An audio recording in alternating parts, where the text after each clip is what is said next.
बिस्मिल्लाहिर्रहमानिर्रहीम अस्सलामुअलैकुम। Welcome to my YouTube channel Math Learning Zone. जैसा कि आप लोग जानते हैं कि हम लोग 8 लेक्चर्स कर चुके हैं और आज हम लोगों ने जो स्टार्ट करना है वो लेक्चर नंबर 9 स्टार्ट करना है चैप्टर नंबर 6 का। जो हमारा चैप्टर नंबर 6 जा रहा है उसका नाम है द रीमान स्टूडियस इंटेग्रल। उससे रिलेटेड बेसिक्स, डेफिनेशंस और कुछ बेसिक और मोस्ट इंपॉर्टेंट थ्योरम हम लोगों ने पीछे डिस्कस किए थे। आज हम लोग एक मोस्ट इंपॉर्टेंट डिस्कस करने लगे हैं, properties of a Riemann studious integral या रीमान इंटेग्रल।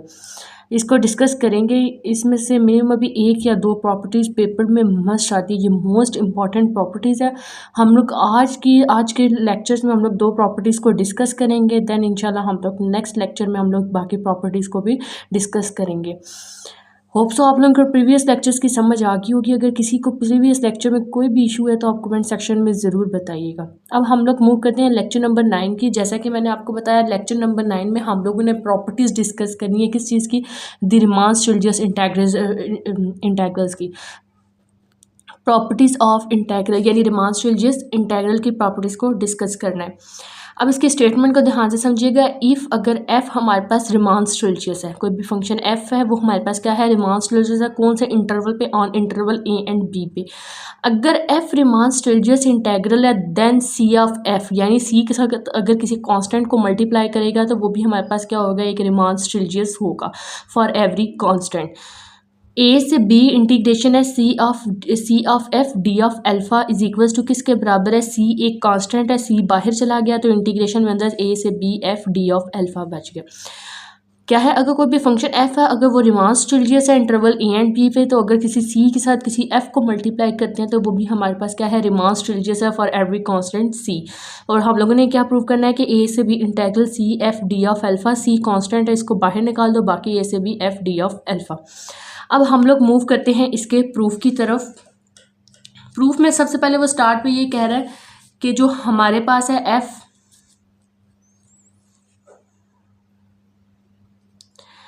कोई भी फंक्शन एफ है वो क्या है? रीमान स्टूडियस है। ये स्टेटमेंट में भी उसने बताया था कि फंक्शन एफ है वो हमारे पास रीमान स्टूडियस है। कोई भी फंक्शन एफ है जो वो रीमान स्टूडियस सम है सच डेट पी हमारे पास कोई भी क्या है? पार्टीशन है। तो हमारे पास काशी क्राइटेरिया फॉर इंटीग्रेबिलिटी का थ्योरम मैंने पीछे प्रूव कराया था। उसमें क्या था कि हम लोग क्या प्रूव करते थे कि upper Riemann Stieltjes sum minus lower Riemann Stieltjes sum less than किसी आर्बिट्रेरी वैल्यू के, वेयर हमारे पास epsilon not is an arbitrary, और ये कौन सी वैल्यू है? पॉजिटिव वैल्यू, बिल्कुल संभाल होती है, पॉजिटिव वैल्यू है। इसमें हम लोगों ने काशी क्राइटेरिया का इस्तेमाल किया। अब you P F of alpha हमें पता है जो अपर रीमान स्टूडियस सम है वो किस चीज़ के बराबर होता है? Summation N I is equals to 1 M of I delta of alpha of I, और lower Riemann Stieltjes sum summation N I is equals to 1 M of I और delta of alpha of I के बराबर है। अब हम लोगों ने जो ऊपर डिस्कस किया था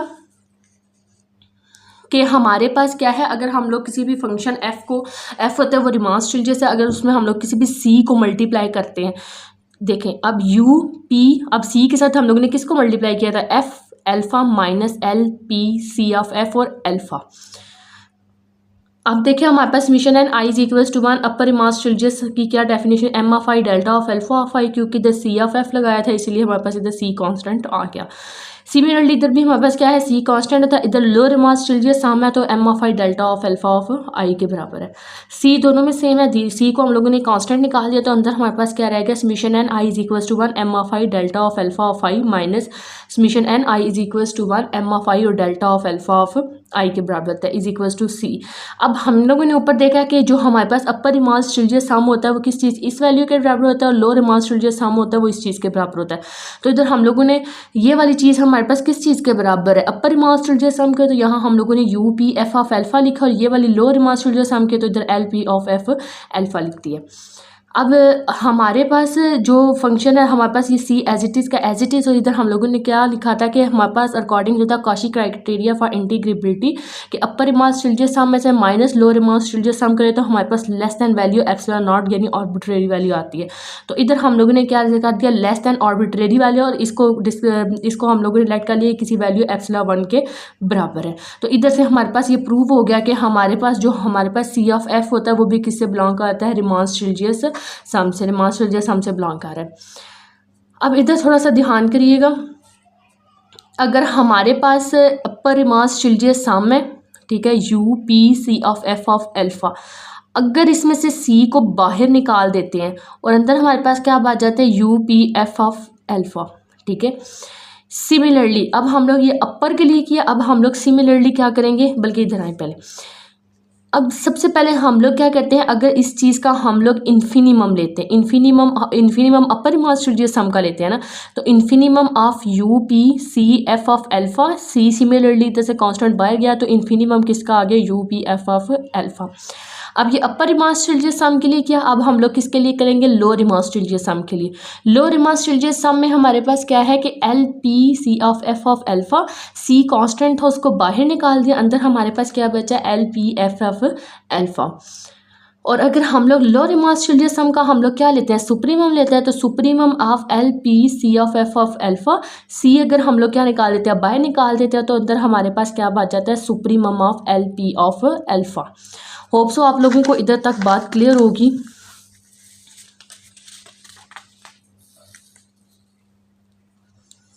Where supremum and infimum are taken all over the P on A, D।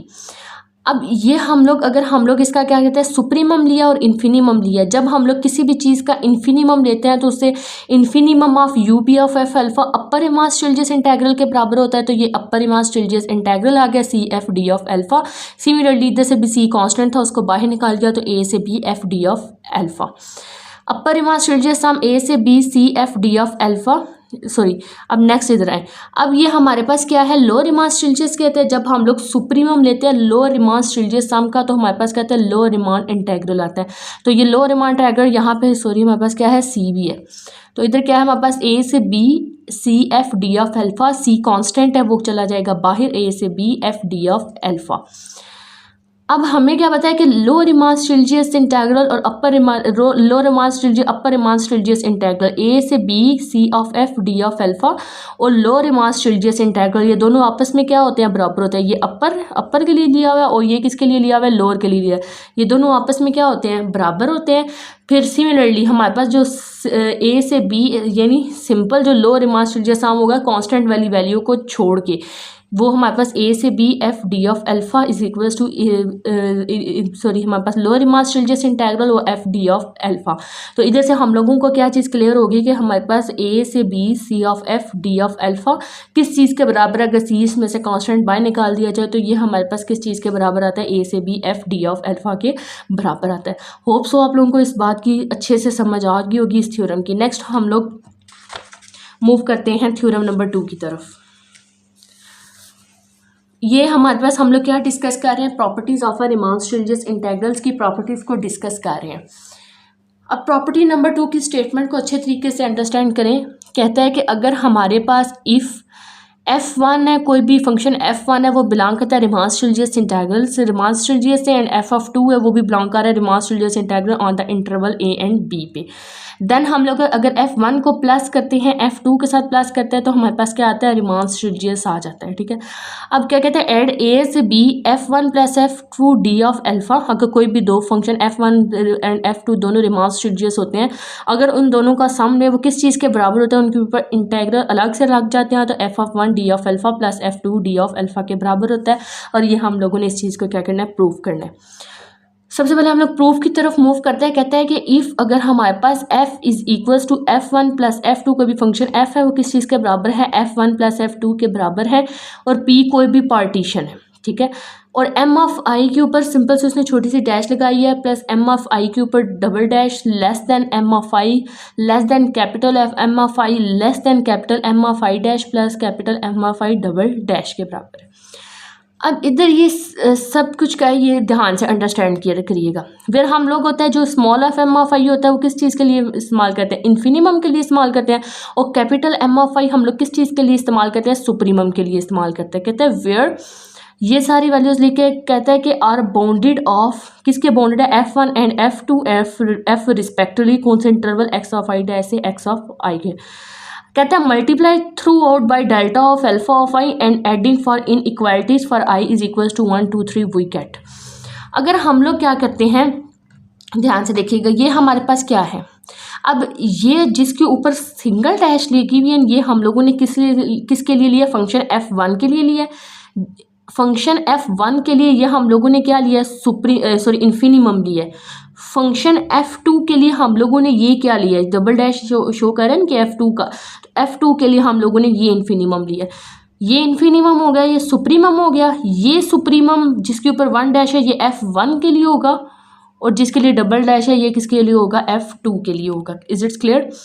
Hope so आप लोगों को ये बात क्लियर होगी। अब हम लोगों ने ये क्या लिया, इन्फिनिमम लिया, किसका, f1 का। f1 का इन्फिनिमम लिया है, तो जब हम लोग f1 का इन्फिनिमम लेंगे तो m ऑफ फाई और डेल्टा ऑफ अल्फा फाई से मल्टीप्लाई भी करेंगे, और हमारे पास इसके ऊपर summation n i is equals to 1 के बराबर होगा। तो हम आप लोगों को पता है ये किस चीज़ के बराबर होता है, लोअर रिमास ट्रिलजियस सम के बराबर होता है। तो हम लोगों ने इधर यही चीज़ लिखी है कि अगर इस पूरी इक्वेशन को हम डेल्टा ऑफ अल्फा ऑफ आई से मल्टीप्लाई भी करेंगे और समीशन भी अप्लाई करेंगे, तो ये वाली चीज़ हमारे पास एल पी, ये एफ ऑफ 1 के लिए तो एफ ऑफ 1 ऑफ अल्फा, ये एफ ऑफ 2 के लिए तो ये लोअर मास ट्रिलजियस किसके लिए, एफ ऑफ 2 के लिए, लेस देन सिंपल लोअर के लिए, ये सिंपल अपर के लिए। देन ये हमारे पास कैपिटल एम ऑफ आई यानी सुप्रीमम होता है किसके लिए, एफ ऑफ 1 के लिए। सुप्रीमम लिया किसके लिए, एफ ऑफ 1 के लिए। तो सुप्रीमम किस चीज़ का लेते हैं, U P of F of alpha, sorry ये U P F 1 of alpha plus U P F of 2 of alpha के बराबर है। Is it's clear? Hope so आप लोगों को ये बात समझ आ गई होगी। सिंस f1 भी बिलोंग करता है किससे, रिमास ट्रिलजियस से, एंड f2 भी होगा वो किससे बिलोंग कर रहा है, रिमास ट्रिलजियस से, ऑन इंटरवल कौन से, इंटरवल a एंड b पे। देयरफॉर सच दैट एप्सिलॉन को भी पॉजिटिव ग्रेटर देन 0 वैल्यू थे, and there are partition p1 and p2 such that.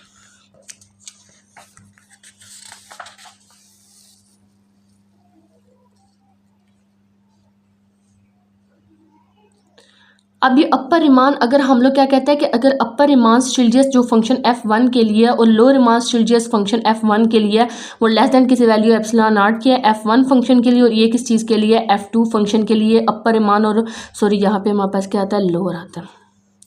तो लेस देन के लिए वैल्यू किसी वैल्यू एप्सिलॉन के बराबर होता है। These inequalities hold if p1 and p2 are replaced by their common refinement p।